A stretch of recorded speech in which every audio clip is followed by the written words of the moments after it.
Bonjour et bienvenue sur le plateau des 24 heures chrono de l'International. Nous sommes toujours en direct depuis les studios de TV5 Monde pour cette 15e heure des 24 heures, cette 10e édition. Et nous partons tout de suite à l'autre bout du monde, direction Tokyo.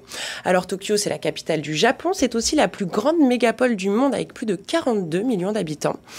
Poumon économique de l'archipel japonais, c'est aussi une des principales places financières asiatiques et mondiales et la ville accueillera les JO d'été de 2020. Alors pour parler de la ville, j'ai avec moi 4 intervenants. Frédéric Benoliel, vous êtes conseiller du commerce extérieur de la France à Tokyo. Bonjour. Bonjour, merci de votre invitation. Vous avez vécu en tout 18 ans à Tokyo, au Japon. Séjour, mais au total 18 ans, exactement, sur des grandes entreprises et puis des PME et des plus petites. D'accord. Et puis le CNRS aussi. D'accord. Sandra Fantini, bonjour. Vous êtes rentrée il y a vraiment peu de temps, il y a tout juste un mois. Tout juste un mois. Et Très triste d'être rentrée. C'est vrai. Oui. Et vous y étiez pour accompagner votre mari. C'est ça. Et vous y êtes restée 2 ans et demi. D'accord. Anne-Marie Tézénas Dumoncel, bonjour. Vous êtes conseillère du commerce extérieur aussi. Et vous êtes directrice division lifestyle de PMC Japon. Quelques mots pour définir ce que c'est cette entreprise. Alors, PMC Japon a été créé il y a 40 ans par 4 Français qui sont partenaires et qui aident les entreprises françaises à s'implanter au Japon dans tous les secteurs. D'accord, très bien. Gérald Morin, bonjour. Bonjour. Vous accompagnez aussi votre conjoint et vous êtes rentré à peu près il y a 6 mois. 6 mois. 6 mois. Et vous y êtes resté? Je suis resté presque 3 ans avec une petite partie retour en France pour un visa qu'il fallait refaire, mais voilà. D'accord. Et envie d'y retourner aussi, comme Sandra? Ça me manque. Je pense que le Japon coule dans notre sang maintenant. Et, oui, c'est une expérience vivante. Merci. On va tout de suite laisser la parole à l'ambassadeur de France au Japon, Thierry Dana, qui fait un point sur la présence française sur place. Bonjour Paris. On m'a demandé de vous parler de la communauté française du Japon et de Tokyo en particulier. Alors c'est une communauté très dynamique en Asie, qui comporte plus de 12 000 Français, dont la majorité, c'est-à-dire à peu près 8 000, sont installés à Tokyo et dans la région de Tokyo. C'est une communauté qui se développe régulièrement, non pas de manière exponentielle, mais de manière régulière, d'à peu près 5% par an, qui est active pour l'essentiel, et qui est composée, ce qui est une spécificité du Japon, à la fois de gens qui sont là depuis longtemps, voire très longtemps, qui s'y sont installés, qui ont fondé des familles, souvent des couples mixtes, qui n'avaient pas forcément l'idée d'y rester longtemps au début. Beaucoup d'histoires de gens qui m'ont dit je suis arrivé pour 1 an, et puis qui sont restés finalement 20 ans, 25 ans. Et puis une deuxième partie, c'est à peu près équivalent, d'expatriés classiques, c'est-à-dire de gens qui viennent 3-4 ans pour une entreprise, pour une mission, et puis qui repartent. Et l'intérêt de cette communauté mixte, c'est que ceux qui sont là depuis longtemps font profiter ceux qui arrivent de leur expérience du pays, de leur connaissance du pays. Il y a beaucoup d'associations de Français, donc c'est une communauté qui vit bien.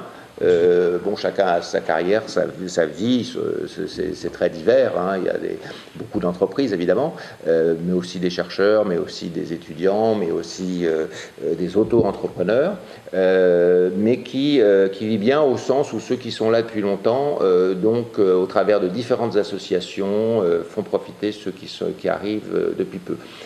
Le petit bémol ou le petit point faible, c'est, je dirais, les perspectives qui sont offertes aux femmes qui accompagnent en particulier leur mari, leur conjoint, parce que c'est très difficile pour elles de trouver un emploi. L'inverse est vrai, d'ailleurs, l'inverse est moins nombreux, mais les conjoints qui accompagnent leur femme qui a un travail comme expatriée ont beaucoup de mal aussi à trouver un travail à cause du problème de la langue, tout simplement. Et puis après certains problèmes de visa, mais c'est essentiellement le problème de la langue. Voilà. Sinon, c'est une communauté qui est jeune aussi. Il y a beaucoup de jeunes qui aussi croissent. Il y a à peu près sur 3800 majeurs qui sont installés à Tokyo. La plupart, c'est-à-dire 1700, ont de 18 à 25 ans. Donc il y a beaucoup de jeunes qui viennent pour un projet professionnel ou pour des études. Ils sont là aussi très dynamiques. Merci, monsieur l'ambassadeur. Alors, une réaction peut-être, Frédéric. Pourquoi est-ce que le Japon attire autant? Est-ce une raison économique? Alors je crois qu'il y a probablement deux raisons. Une raison qui est les relations qui existent depuis très longtemps entre la France et le Japon, avec toujours une recherche de l'excellence, avec une grande recherche dans le domaine de l'innovation. Et ça a créé des liens qui perdurent. Et puis ensuite, je crois aussi qu'il y a évidemment l'aspect économique. Le Japon, 3e puissance économique mondiale, c'est extrêmement important. C'est une évidence de dire ça, mais c'est pas forcément ni connu ni reconnu. Et je pense qu'il nous appartient justement à nous qui habitons au Japon de le faire savoir et de le dire haut et fort. D'accord, merci Frédéric. Anne-Marie, est-ce que vous voulez réagir par rapport à l'aspect économique aussi? Oui, alors je suis complètement d'accord avec Frédéric. Je rajouterais un point important, c'est que le Japon reste un marché obligatoire pour les entreprises, pour les marques, si elles veulent s'implanter dans le reste de l'Asie. En tous les cas, c'est un marché très complexe, qui est très raffiné. Et généralement, les distributeurs ou les pays comme la Corée ou la Chine demandent toujours est-ce que la marque est au Japon. C'est vraiment un gage une référence pour s'implanter ensuite. Une référence, un passage obligé. Très bien, merci beaucoup. Alors voilà, les Français aiment aller au Japon et c'est réciproque. Les Japonais aiment la France, sa culture et ses produits. Et tout de suite, on écoute le directeur de la Chambre de commerce internationale France-Japon, Nicolas Bonardel, qui nous explique comment sont les Japonais à l'égard des marques françaises. Très connaisseurs, très sophistiqués. C'est une chance pour nos entreprises. Ils sont à la recherche toujours de la nouvelle marque française. Donc clairement, le secteur des marques agroalimentaires, luxe, tous les biens de grande consommation sont des secteurs très porteurs pour nos entreprises. Mais il ne faut pas oublier aussi la technologie. Nous aurons d'ailleurs l'année franco-japonaise de l'innovation en 2016. Et donc, les entreprises françaises réussissent aussi très bien sur les secteurs industriels et technologiques. Alors, Frédéric, est-ce que vous savez expliquer cet attrait pour les marques françaises ? On l'a dit, il y a l'histoire, sûrement. Il y a aussi, je crois, une recherche de la qualité absolue. Qui fait que les entreprises françaises, lorsqu'elles ont d'excellents produits, eh bien, trouvent acquéreurs assez facilement au Japon, qui eux-mêmes sont extrêmement critiques, extrêmement difficiles sur les produits qu'ils veulent choisir et qu'ils veulent mettre sur le marché. Donc c'est cet aspect d'excellence probablement qui unit les partenaires. D'accord, merci beaucoup.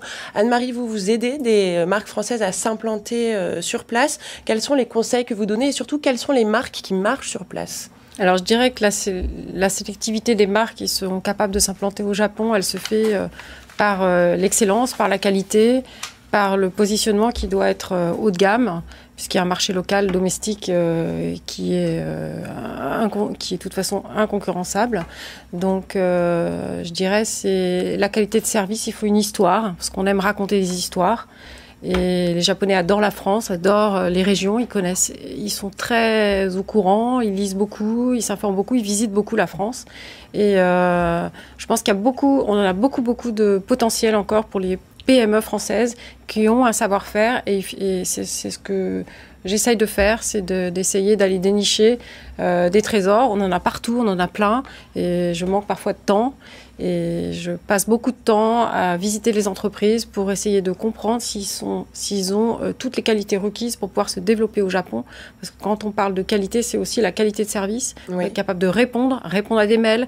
Et nous, dans notre rôle d'implanter une marque, on pallie aussi, on fait beaucoup le lien pour cacher un peu parfois ce manque de réactivité qu'on peut avoir avec les entreprises. Il faut un gros suivi aussi sur place. Il faut un suivi, il faut expliquer parce que on n'a pas forcément les mêmes mots pour expliquer. Le japonais est une langue de détail et on n'est pas assez détaillé parfois pour expliquer. Donc il faut parfois expliquer très en détail. D'ailleurs, quand vous traduisez, quand vous faites traduire quelque chose, vous avez l'impression que les Japonais en rajoutent beaucoup. C'est juste parce que c'est très très précis et qu'on n'est pas toujours très précis. Ok, précision. Merci beaucoup. Je me tourne vers vous, Sandra. Est-ce que dans le quotidien, on ressent cet attrait ? Est-ce que les Français aiment... Est-ce que les Japonais aiment particulièrement les Français ? Est-ce qu'ils sont contents qu'on vienne vivre chez eux ? Oui, je pense qu'on a apprécié au Japon. Les Français sont appréciés au Japon. La France représente pour eux souvent le luxe. En fait, toutes les marques de luxe. Bien sûr. Aussi, tout ce qui est en fait alimentaire, enfin tout l'agroalimentaire en fait est très recherché. Ils adorent le pain. Il y a des très très bonnes boulangeries au Japon, même des fois meilleures qu'en France.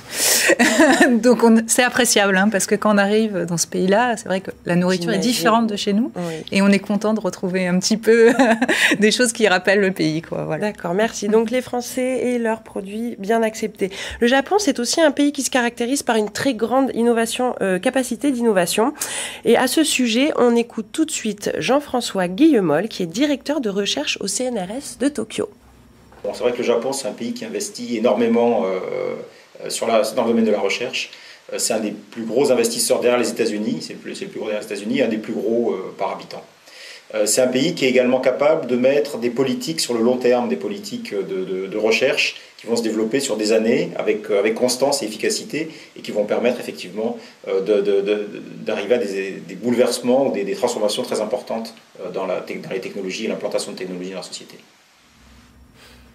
Alors, 2016, c'est l'année de l'innovation franco-japonaise. Frédéric, selon vous, quels sont les enjeux pour les relations économiques franco-japonaises, justement ? Alors, c'est une année qui est extrêmement importante. Cette année de l'innovation 2016 fait suite à un accord qui a été signé au trimestre dernier entre le Premier ministre français et le Premier ministre japonais, et avec 5 thèmes fédérateurs essentiels, qui sont l'environnement, la santé, avec la Silver Society, particulièrement pour les personnes âgées, c'est aussi un des enjeux entre la France et le Japon.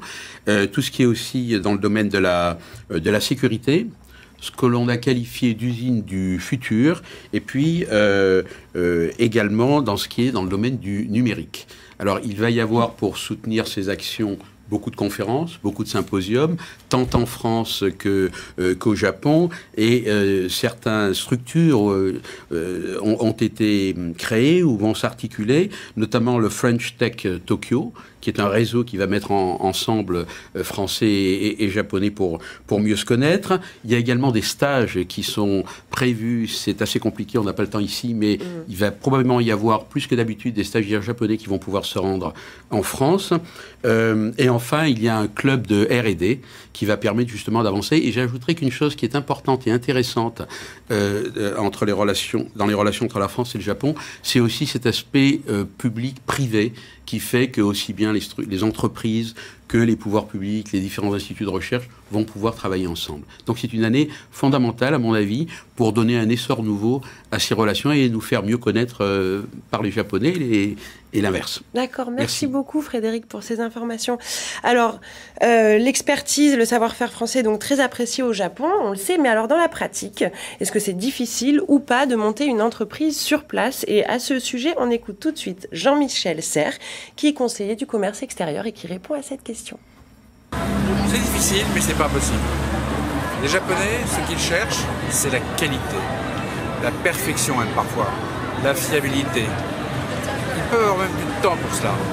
Donc, une entreprise japonaise qui vient au Japon doit venir avec humilité, en sachant ce qu'elle veut apporter, en étant sûre de respecter ses promesses. Et si elle fait cela, eh bien, le Japon l'accueillera. Et les entreprises françaises, dans tout type d'innovation, dans tout type d'activité, ont beaucoup de choses à apporter. Donc venez voir, c'est possible. Alors là, j'aurais juste une question pour vous, Anne-Marie. On dit que le Japon est un marché assez complexe et impénétrable. Vrai ou faux, selon vous ? Je dirais vrai et faux. Vrai, parce que s'il y a le barrage de la langue et que c'est des codes et une façon de travailler qui est complètement différente.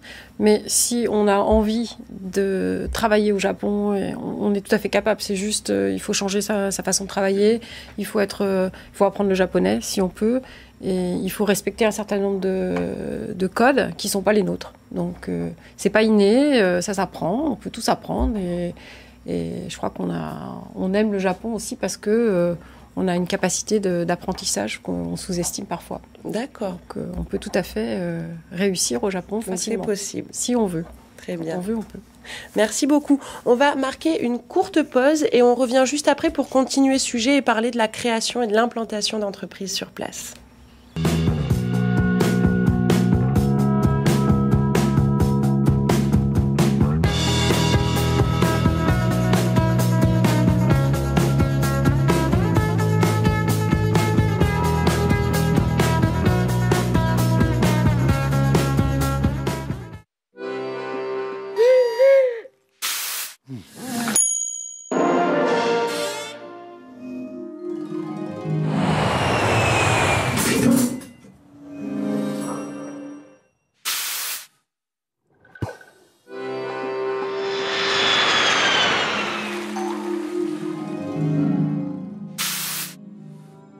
La CFE, votre sécurité sociale jusqu'au bout du monde.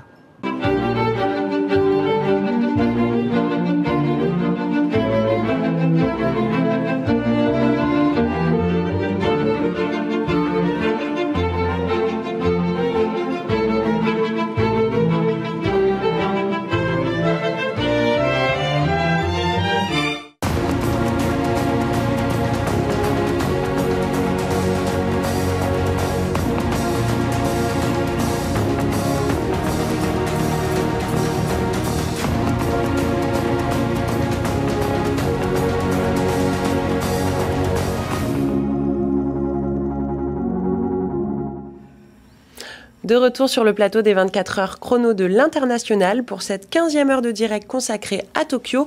N'hésitez pas à réagir sur le hashtag 24 heures chrono TV.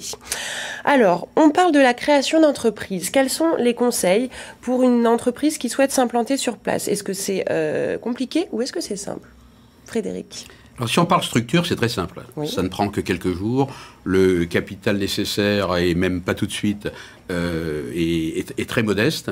Les difficultés viennent après. C'est-à-dire qu'il faut une très forte motivation de l'entreprise française qui va décider de s'installer. Il faut qu'elle comprenne que les choses prennent beaucoup plus de temps. On l'a un peu dit en faisant référence à la qualité. Il faut faire du confidence building avec ses partenaires, avec ses clients. Ça prend du temps. Il faut embaucher des personnes. C'est pas forcément non plus très facile de trouver, pour des tas de raisons, linguistiques et autres, c'est pas forcément très facile. Donc il y a une espèce il y a des difficultés en cours de route qui font qu'il faut avoir du temps, de l'énergie, des bons outils de communication, mais en sachant que c'est un énorme marché, qu'il est généralement profitable pour beaucoup d'entreprises, et moi j'y tiens beaucoup, qu'il peut être aussi le centre pour l'Asie, pour couvrir d'autres marchés, et que la référence de la qualité japonaise est quelque chose qui ne peut que nous servir partout dans le monde lorsqu'on a pénétré ce marché. D'accord. Ça prend du temps, mais ça vaut la peine, du coup. Anne-Marie, est-ce que vous voulez réagir là-dessus? Vous aidez beaucoup d'entreprises à s'implanter? Oui, alors nous, c'est notre métier depuis 40 ans. Je dirais que 100% des entreprises que je vais chercher, on les implante. Alors, je dirais que c'est step by step. Je conseillerais à une entreprise d'y aller par niveau. Oui. Donc, après, ça dépend effectivement du secteur, des moyens de l'entreprise, mais le mieux, c'est de commencer par trouver un partenaire, en ayant l'idée, peut-être, avec ce partenaire, si on veut investir un peu plus, de faire une joint venture pour aller progressivement vers une filiale. Ou, voilà. Après, ça permet de tester le marché, ça permet de comprendre, d'ajuster. Parfois, il faut ajuster son produit, il faut ajuster son offre qui n'est pas parfois adaptée. Dans certains créneaux, par exemple, dans la maroquinerie, il y a une demande de petites maroquineries que l'on n'a qu'au Japon. Donc, il y a vraiment des produits qui sont spécifiques au pays. Donc, bien étudier le marché. Cette phase où on n'y va pas complètement, ça permet d'ajuster et de bien repositionner ou positionner correctement la marque au Japon avant de déployer s'il y a du potentiel. Donc, il y a une étude préalable. Voilà. D'accord, merci beaucoup. Gérald, parce qu'il y a aussi beaucoup de personnes qui accompagnent des gens qui travaillent. Et comment ça se passe pour les conjoints ou conjointes? La première étape, c'est de comprendre le marché du travail, déjà, comment ça s'organise. Et la deuxième étape, c'est aussi de comprendre la langue et de s'intégrer. Et c'est le problème de tous les expatriés, je pense aussi, c'est de pouvoir se parler. Le japonais est une langue très subtile. Et dans la négociation, en tous les cas dans mon rapport, dans mon travail, puisque je suis visual merchandiser et store designer, il y a une relation avec le personnel des magasins et forcément une formation, une explication. Donc voilà. Mais vous avez réussi à trouver du travail sur place, vous? Sur place, c'est un peu compliqué aussi. C'est un peu compliqué, c'est voire très compliqué. En freelance, ça s'est concrétisé plutôt en freelance sur 2 opérations, mais qui pour le coup étaient en anglais avec des sociétés internationales, mais des sociétés purement japonaises, c'est beaucoup plus compliqué. D'accord, merci beaucoup. Alors, tout de suite, on va passer à un sujet sur les différences culturelles, parce que le Japon, c'est un pays qui nous apparaît quand même comme assez lointain, avec une culture complexe, unique et différente du reste de l'Asie. Donc c'est important de parler des différences culturelles, notamment dans le milieu professionnel. Et on écoute tout de suite Thierry Consigny qui répond à la question « Comment fait-on du business avec les Japonais et quels sont les codes dans les affaires ?» Le business au Japon est quelque chose de contraignant. On ne va pas au Japon pour faire un coup. Les partenaires japonais mettront peut-être beaucoup plus de temps que d'autres à établir une relation de confiance avec vous. Ils poseront beaucoup de questions, ils seront très curieux, ils prendront un minimum de risques. Mais la beauté du marché japonais, là je vous parle avec mon expérience, est que lorsque vous possédez un distributeur des clients japonais, ces clients seront loyaux, vous suivront, vous feront confiance, vous pourrez faire des erreurs et on pourra vous pardonner ces erreurs si vous les expliquez sincèrement. Et le marché japonais est certainement pour beaucoup de nos entreprises françaises un des plus profitables en Asie. Merci Thierry. Alors Anne-Marie, est-ce que vous voulez réagir, quels sont les conseils que vous donnez dans le management interculturel? Alors le principal conseil, il faut respecter la hiérarchie. Oui. Donc on ne va pas court-circuiter son N-2 ou N-1, N-2 pour aller parler pour avoir l'information en direct comme on a tendance à faire en France ou en Europe. Donc ça c'est quelque chose, il faut se déshabituer de notre façon de travailler. Donc ça c'est le point numéro 1.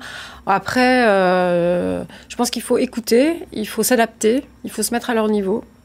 Et moi j'ai eu aucune difficulté à travailler avec les Japonais parce qu'on est très complémentaires. Eux travaillent en détail et nous on travaille par le haut et voilà. Donc il faut être capable de travailler en up and down en permanence. D'accord. Et ils suivent les règles, donc c'est très facile de les manager.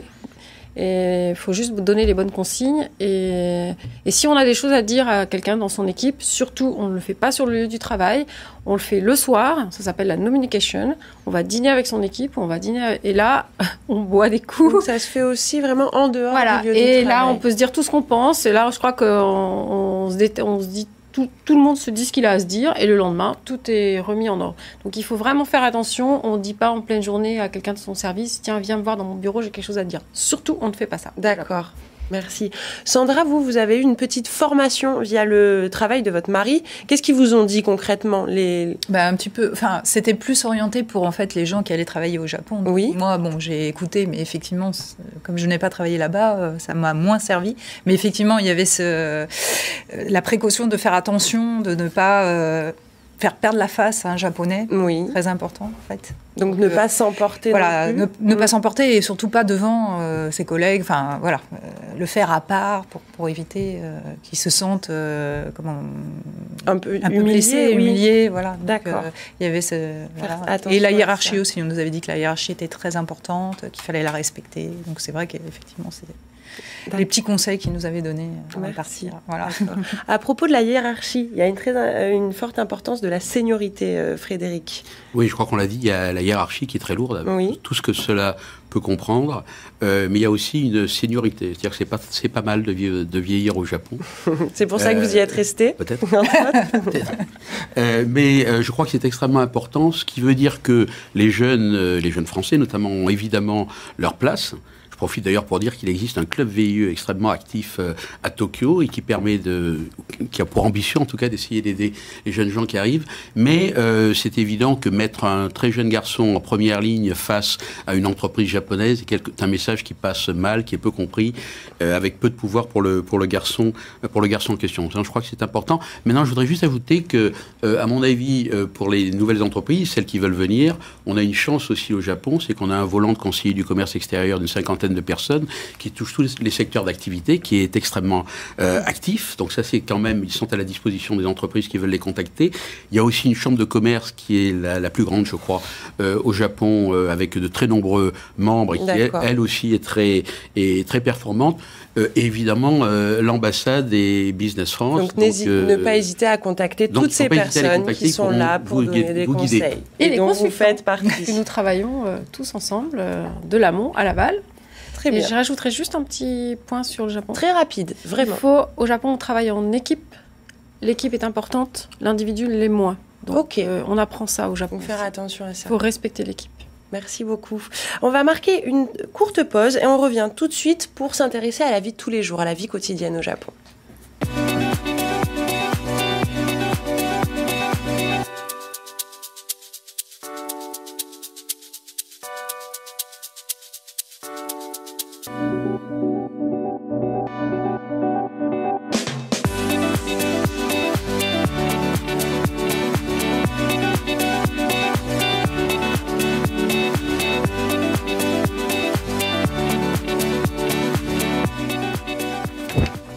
De retour sur le plateau des 24 heures chrono de l'International, la 10e édition pour cette ville consacrée à Tokyo. Alors surtout, n'oubliez pas de réagir sur le hashtag 24 heures chrono TV. On a vu un petit peu comment ça se passait au niveau économique, relations professionnelles, etc.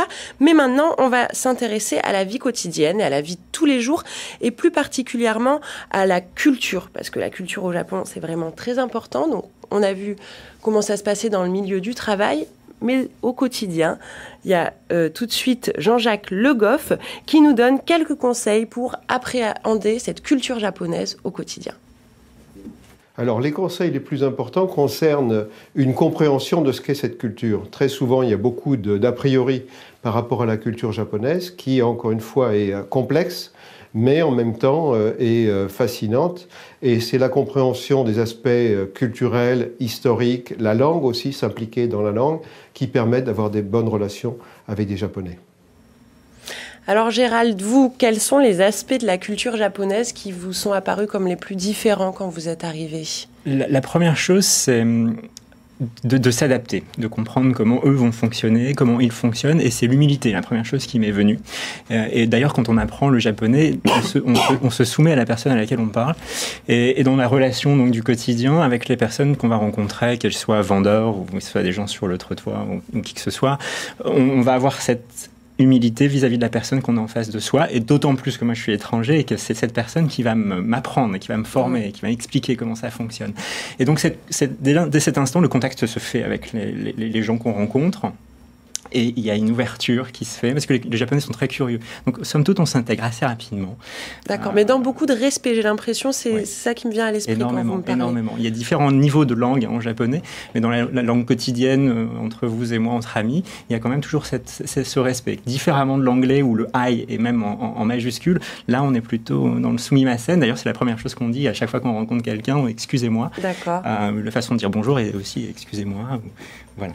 Alors, vous parliez de la langue. Je pense que c'est une étape très importante pour comprendre la culture. Est-ce que vous, Sandra, vous avez eu l'occasion de l'apprendre ou d'essayer de vous y mettre ? Oui. J'ai voulu apprendre parce que je pense que ça sert à comprendre la culture japonaise, en fait, à travers la langue, à travers leur façon de parler. Oui, par exemple, avec ce sumimasen qui est souvent répété et tout ça. Ça nous permet d'apprendre ce qu'est le japonais et ce qu'est leur culture, quoi. Après, c'est une langue très difficile. Oui. Enfin, moi, je la trouve très difficile. Et au niveau de l'écriture aussi. Voilà, au niveau de l'écriture, la lecture. Parce que c'est un peu le problème qu'on a, c'est qu'aujourd'hui, dans le quotidien, on rencontre des étiquettes de produits et on ne sait pas lire. Alors, on essaye de deviner. Donc, quelquefois, on a des anecdotes assez marrantes parce qu'on se trompe de produits. Voilà, donc, notamment dans l'alimentation, parce que quand on arrive, on doit être un petit peu perdu. Moi, au début, j'ai acheté de la farine. Je pensais que c'était la farine de blé, c'était la farine de riz. Bon, voilà, mes crêpes étaient un peu bizarres, mais bon, on s'en est sorti.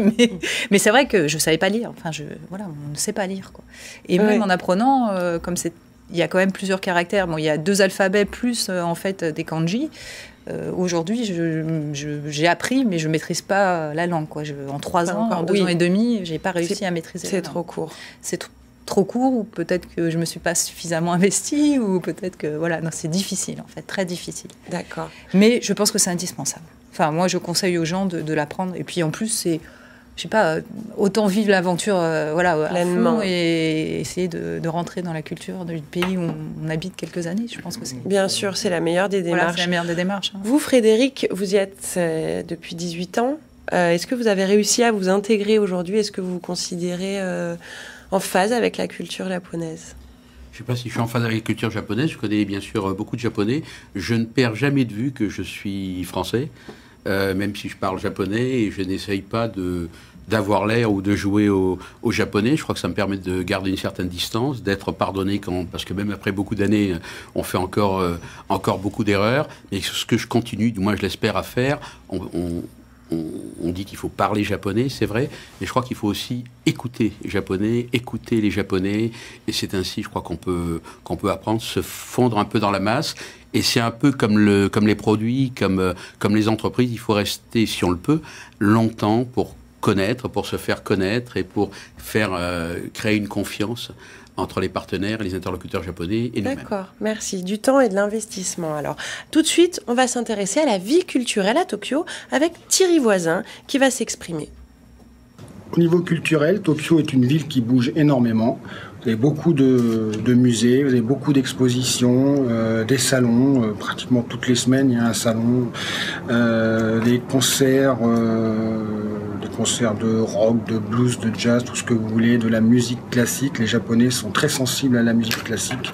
En fait, c'est une ville qui est vraiment très animée. Anne-Marie, est-ce que vous êtes d'accord avec cette richesse de la vie culturelle à Tokyo ? Oui, je crois qu'on a tous... on est émerveillés de tout ce qu'on voit, de tout ce qu'on peut faire au Japon. Il y a une culture qui se voit aussi. C'est un pays de contraste. On a des bâtiments magnifiques. On a des jardins très raffinés. On domine un peu tout au Japon. Même à la campagne, l'herbe est très bien coupée. Et je crois que ça nous frappe tous. Et il y a ce raffinement dans la cuisine, dans la façon dont on va présenter. On aime bien toujours sublimer et améliorer tout. Donc, je pense que c'est très propre, c'est très rangé, c'est très organisé. Donc, on devient très discipliné d'ailleurs au Japon. Mais je pense que parce qu'on veut respecter ça, on veut pas abîmer. Déjà qu'on se trouve un peu pas de la même couleur que les Japonais, donc on détonne un peu dans le décor. Mais c'est vrai qu'on respecte, on apprend ça et on est très fiers d'être au Japon. Au niveau de la qualité de vie, il y a quand même, je pense, des craintes liées à Fukushima. Vous êtes arrivé juste après Fukushima, Gérald ? Juste après, oui. Alors, il y a des informations sur lesquelles on nous disait faites attention à ce que vous allez consommer, notamment des champignons secs. Fukushima était une région où on produisait beaucoup de champignons secs. D'accord. Il y a beaucoup de pêche aussi. Donc oui, on fait attention. Mais après, c'était pas non plus... Ça n'impacte pas plus que ça sur la vie quotidienne. On fait attention, mais c'est vrai que l'accès à l'information est parfois un peu compliqué. D'accord. Sandra, quelques mots sur la sécurité sur place. Je cherche le mot en français, mais c'est safe en anglais. Très sécure. Très sécure. Aucun problème. Aucun problème. Et ça, c'est vrai que c'est une qualité de vie... On peut oublier son portable son portable, ordinateur, on vous le ramène. Oui, voire même dans tout ce qui est petit café, on réserve notre table, donc on pose le sac à main, donc avec le portable, le portefeuille, tout ça, et on va commander, quelquefois pas au même étage, en dessous, le café, et on revient, tout y est. D'accord. Et si on a le malheur d'oublier quelque chose, c'est tout empaqueté avec un petit mot dessus en disant à quelle heure on l'a oublié. Donc, ça doit être très agréable à vivre. Oui, c'est très agréable à vivre. Très bien. Dites-nous. La SNCF, l'équivalent de la SNCF au Japon, il m'est arrivé d'oublier quelque chose dans le train, j'ai téléphoné, il avait retrouvé bien sûr, et il me l'ont envoyé en me demandant à quelle heure et à quelle adresse on devait quand même me le faire parvenir. Donc il y a un service client, une relation qui est aussi un petit peu différente. C'est pas le client qui va vers l'entreprise, c'est l'entreprise qui vient vers le client. Et ça, c'est complètement aussi bouleversant par rapport à notre vision occidentale, je dirais. J'imagine, d'accord, merci. Donc ça donne envie au niveau de la qualité de vie. Maintenant, on va s'intéresser au coût de la vie. Est-ce que ça coûte cher de vivre sur place ou pas ? Et on écoute tout de suite Safi Madougou à ce sujet. Si vous vous déplacez de Paris à Tokyo, vous aurez une augmentation du coût de la vie sur place de 20%. Vous constaterez que le coût du logement est très élevé. Comptez environ 2 250 € par mois pour un 2 pièces. Sachez aussi que la fiscalité est plus lourde qu'en France et les contributions sociales légèrement inférieures. Au final, si vous êtes célibataire et que vous gagnez 50 000 € bruts à Paris, il vous faudra 71 600 € bruts à Tokyo pour maintenir le même niveau de vie.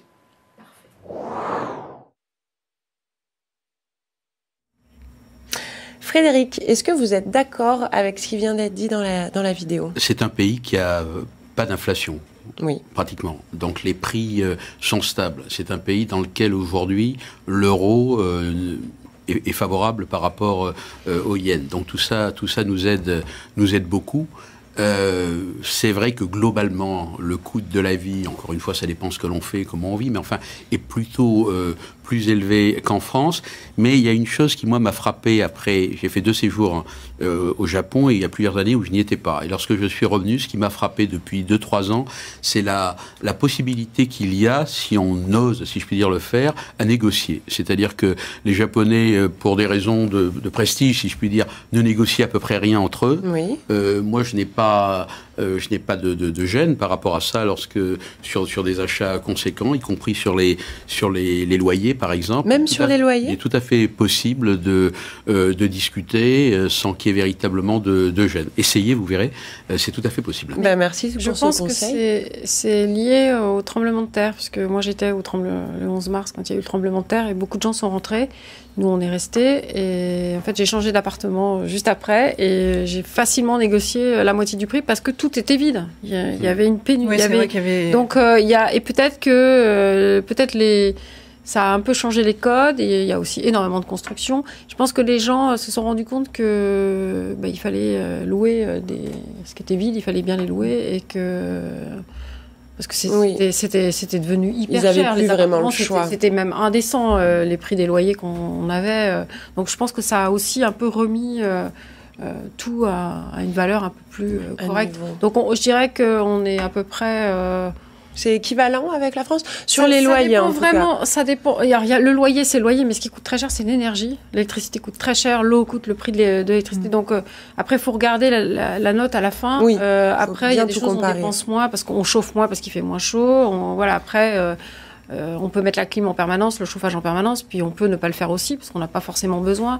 Donc on peut, je dirais, c'est très difficile de... Le midi, on mange beaucoup pour moins cher. Beaucoup moins cher. Les bento. Les bento ou même dans un restaurant, le plat du jour est beaucoup moins cher que ce qu'en France. D'accord. C'est l'énergie qui coûte vraiment très cher. Oui. Alors c'est sûr, si on veut acheter des produits français, le camembert, ça coûte super cher, mais si on mange local, on s'en sort très bien. D'accord. Donc on peut s'en sortir suivant ce qu'on achète. Merci beaucoup. Et alors si jamais vous vous déplacez en famille, sachez qu'il existe une convention bilatérale entre la France et le Japon. Et sur ce sujet, on regarde tout de suite Laura Faubel qui nous explique quelles branches sont couvertes ou non par la Convention. Alors en matière de vieillesse, invalidité et survivants, pour l'ouverture du droit à une pension de retraite, il sera possible de prendre en compte, si nécessaire, les périodes accomplies sous la législation de l'autre État et les totaliser. En matière de prestations familiales, un travailleur salarié qui est détaché depuis la France vers le Japon, qui vit donc au Japon avec ses enfants, a droit pour eux aux allocations familiales françaises. Pour les autres dispositions et pour plus de détails, je vous invite à consulter le site du CLES, www.cles.fr. Rien à dire là-dessus. Non, juste. Anne-Marie, vous aviez envie de réagir, on vous écoute. Oui, je dirais juste un élément. Quand on quitte le pays, quand on a été expatrié et salarié au Japon, on peut récupérer sa retraite tout de suite. Donc il faut le demander tout de suite. Alors bien sûr, on peut la récupérer au moment où on sera à la retraite. Oui. Mais aussi, on peut la récupérer tout de suite. D'accord, c'est bon. Dès qu'on est sorti, qu'on a rendu son Alien Card, ça prend à peu près 6 mois et on vous paye votre retraite. Très bien, merci. Ouais. Cette émission touche à sa fin, mais avant, j'aimerais qu'on fasse un petit tour de table et que chacun fasse une phrase de conclusion sur... imaginez que vous vous adressez à un Français qui veut s'installer sur place, ce qui est le cas, c'est eux qui nous regardent. Qu'est-ce que vous avez envie de leur dire ? Je dirais qu'à priori, quel que soit probablement son secteur d'activité, s'il a une vraie stratégie, s'il veut durablement grandir et avoir une influence sur l'ensemble des marchés, pas seulement le Japon, sa présence au Japon est quasiment indispensable. Donc il faut qu'il fasse l'effort pour y aller. Et je pense que c'est aujourd'hui un petit peu plus facile que ça ne l'a été dans le passé. D'accord, merci Frédéric. Sandra ? Je dirais que c'est une très belle aventure, il faut y aller, il faut foncer. Et... là, j'en ai presque les larmes aux yeux de revoir des images de Tokyo et ça fait un mois que je suis rentrée. Donc, allez-y, n'hésitez pas. De toute façon, apprenez la langue. Vous découvrirez un pays magnifique, une culture magnifique, des gens très, très sympathiques, très accueillants. Donc, allez-y. Belle expérience. Merci beaucoup. Gérald. Mais je dirais qu'au Japon, tout est exceptionnel. On est dans la découverte. Donc, vivez l'exception parce que c'est... Et quand on rentre ici, d'ailleurs, on est, comme on connaît tout, on s'ennuie un peu, mais là-bas, tout est vraiment différent et donc on se régale à chaque fois. C'est vrai que vous avez, vous aussi, les yeux qui pétillent quand vous parlez du Japon. C'est Coma du Japon n'est pas fini, mon cœur est resté encore là-bas aussi. Voilà. D'accord, merci. Anne-Marie. Moi, je dirais, allez-y. Le Japon, on croit qu'on a compris et on n'a rien compris. C'est le millefeuille. Donc, on apprend beaucoup, on apprend en permanence. Et on apprend l'humilité. On apprend à s'adapter. On apprend... On devient Chaque japonais. jour, c'est tellement beau. Chaque jour, en fait, c'est Goen, le bonheur. En japonais, c'est 5e, mais c'est aussi Goen. Et je pense qu'on apprend la notion de Goen. C'est, je m'arrête 5 minutes, je regarde une belle image. J'imprime du positif et des petits bonheurs collectés toute la journée. On devient très heureux au Japon. Donc, je dirais, allez-y. On revient différent. D'accord. Et on change. Merci beaucoup, merci à tous d'avoir partagé votre expérience. Restez connectés et on revient tout de suite pour une émission consacrée à la ville de Kuala Lumpur.